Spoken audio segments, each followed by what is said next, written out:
En Mauritanie, la Cour d'appel des Zouérate a annulé les condamnations de 3 activistes et réduit les peines de 10 autres. Membres de l'IRA, Initiative pour la résurgence du mouvement abolitionniste, ils avaient été condamnés en août 2016 à des peines de 3 à 15 ans de prison après une manifestation contre les expulsions des résidents d'Mbindoville dans le centre de Nouakchott, la capitale. Leur libération est une preuve supplémentaire de l'indépendance de la justice mauritanienne qui, malgré que le parquet est persuadé que ces personnes sont impliquées, a jugé que les preuves avancées par le parquet ne sont pas suffisantes pour condamner ces personnes. Ces gens ont été jugés sur la base du code pénal mauritanien, raison pour laquelle la justice aujourd'hui, suite à l'insuffisance de preuves matérielles avancées par le parquet, en a libéré certains, en a réduit les verdicts pour d'autres.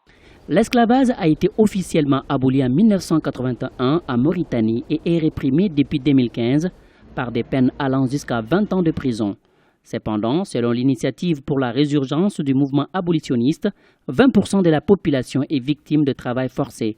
Ils n'ont pas de pièces d'identité ni d'accès aux soins. L'esclavage n'existe plus en Mauritanie.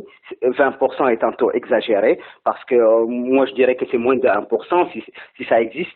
Ce que nous combattons aujourd'hui, ce sont les séquelles de l'esclavage. C'est une frange de la population qui a souffert de l'esclavage pendant plusieurs décennies et qui aujourd'hui en subit les séquelles. Les 13 militants anti-esclavagistes ont été arrêtés lors d'une manifestation en juin 2016 qui avait provoqué de violents heurts entre 2 manifestants et la police. Ils sont accusés de rébellion, usage de la violence, attaque contre les pouvoirs publics, attroupement armé et appartenance à une organisation non reconnue.